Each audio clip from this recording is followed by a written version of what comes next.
बोलो अपने अपने गुरु भगवान की जय। एक छोटी सी चर्चा। एक गाय थी तो वो हमेशा चरने जाया करती थी और उस गाय को धूप और पानी दोनों बर्दाश्त नहीं होता था। तो सुबह जाती थी और फिर जब दोपहर होता था तो दोपहर में थोड़ा कहीं पेड़ के छांव में बैठ जाती थी। तो एक दिन ऐसे ही चलते गई तो उसको बड़ी प्यास लगी।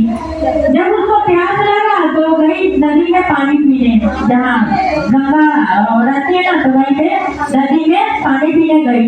जैसे ही वो पानी पीने जा रही है वैसे ही उस गंगा में बालू रेत पड़ गया। गंगा सूख गई, पूरा बालू हो गया। जब बालू हो गया तो गाय को बड़ा आश्चर्य हुआ कि देखो ना, मैं पानी पीने आई और ये गंगा सूख गई। तो फिर वहां से अब वो देखने लगी तो गंगा बोली कि तुम मेरा पानी तुम नहीं पी सकती, तुम यहाँ से चली जाओ। तुम पता नहीं क्या क्या खाते रहती हो, मतलब गाय हर चीज खाती है ना, जहाँ कोई कुछ किया कोई गंदा होता सब खाती है, इसलिए वो वहाँ बालू में गंगा सूख गई। गाय को देख के गंगा सूख गई। अब ये गंगा सूख गई तो गाय को बड़ा दुखी हुआ कि देखो मैं पानी पीने गई और ये बालू में पड़ गया। गंगा यहाँ से चली गई तो फिर गाय को बहुत दुख हुआ और वो वहां से रोते बिलखते गई है महादेव के पास गई। पर्वत पे चढ़ रही है, रो रही है, प्यास भी लगा है। और ये तो भोले बाबा ये तो ऊपर बैठ के तो मतलब ज्ञानी है, तो सब कुछ देख रहे हैं। बस ये गई चढ़ते गई तो रोने लगी तो भोले बाबा का तो पूछने का ये होता है ना, जो आप डॉक्टर लेके जाइएगा तो डॉक्टर पूछेगा आपको क्या है। तो भोले बाबा बोले कि क्या हुआ गंगा, तुम क्यों रो रही हो? तो ये गाय बोली कि देखिए मैं गंगा में गई, मुझे प्यास लगा था, मैं पानी पीने गई तो गंगा सूख गई और मुझे पानी नहीं पीने दी। बोली कि तुम चले जाओ यहाँ से। भोले बाबा को बहुत दुख हुआ कि गंगा का भी तो पानी पूजा के ही काम में आता है और ये गौ माता है, गौ माता का गोबर हुआ, गोबर से घर को लिपा जाता है और इस गंगा को गाय पानी पीने क्यों नहीं दी? इनका गोबर काम आता है, दूध काम आता है, पूजा पाठ में महत्व तो दोनों का है, गंगा का भी है गाय का भी है। ऐसे गंगा को नहीं करना चाहिए। तो इनका झगड़ा सुलझाने के लिए वो भोले बाबा ने क्या किए, सबको न्योता भेजे, एक सभा बटोरे।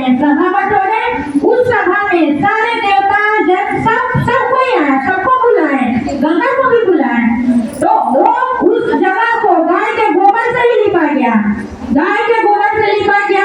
और जहाँ गंगा को बैठने का स्थान दिया गया वहाँ पे छोड़ दिया गया। सारे देवता जन आ गए, बैठ गए, अपना आसन पे बैठ गए।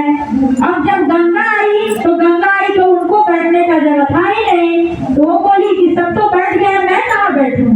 तो भोले बाबा बोले कि तुम गाय से नफरत करती हो ना, तुमने तो गाय को पानी नहीं पीने दिया, तुम उस कोने में जाओ जहाँ लिपा हुआ नहीं था, तुम वहाँ बैठो। तो गंगा बोली कि क्यों, सब गाय के गोबर से जहाँ लिपा है सब तो अच्छे जगह में बैठे हैं और मेरे को उस कोने में क्यों भेज रहे हो? तब भोले बाबा बोले कि नहीं, जब गाय पानी पीने गई तो तू हटा दी, बोली कि तुम मेरा पानी मीठा नहीं कर सकती हो। तो जब पानी पीने गई तो तुम हटा दी, तो तुम गाय के गोबर में क्यों बैठोगी? तुम भी वहाँ से जाओ बैठो। तब वहाँ से गंगा को बड़ा पछतावा हुआ। भोले बाबा बोले कि देखो, जैसे तुम शुद्ध हो, तुम्हारे बिना पूजा हर काम में तुम्हारा होता है, स्थान है, वैसे ही गाय का भी स्थान उतना ही है जितना तुम्हारा है? गाय का गोबर बिना पहले तो गोबर से ही घर को लिपा पोता जाता था। गाय का दूध भी काम आता है, यहाँ तक कि गाय का मूत्र भी काम में आता है, दवाई के काम में आता है। तो आज से एक वादा करो कि जो भी तुम्हारे शरण में जाए, वो तुमको घोटना पड़ेगा, स्वीकार करना पड़ेगा। आज के बाद तुम कभी बालू का रेत नहीं पड़ोगी। वो तो होता है कि वो तो भगवान का देन, वो बात अलग है, लेकिन सब झूठ बलाय सबको तुमको घोटना पड़ेगा। आज से प्रण लो। तो वही गंगा सब देवी देवताओं के आगे नमस्कार हुई और बोली कि नहीं, आज के बाद मैं जितना भी हुआ अलग अलग जितना भी रोटी आए कुछ भी आए, आज के बाद ऐसी गलती मैं नहीं करूंगी। तब से फिर भोले बाबा उनको बोले कि आप आओ तुम बैठो। तो यही पछतावा जाए जैसे भी करो, अपना गलती स्वीकार कर लो, स्वीकार कर लो तो भोले बाबा बहुत खुश होते हैं। गंगा को भी उन्होंने माफ किया। तो आज उस दिन से गंगा कितना पापों को अपने पास घूमती है ना, वहाँ पे जाता है, लाश लगता है, कुछ होता है तो कहाँ होता है। तो फिर भी गंगा शुद्ध है, जैसे गंगा शुद्ध है वैसे गौ माता ही शुद्ध है। तो भोले बाबा ने जैसे गंगा को सबक सिखाया फिर भी माफ किया ना, वैसे ही हम लोग की भी गलती, जो भी गलती हो भोले बाबा माफ करें। बोलो हर हर महादेव, माता पार्वती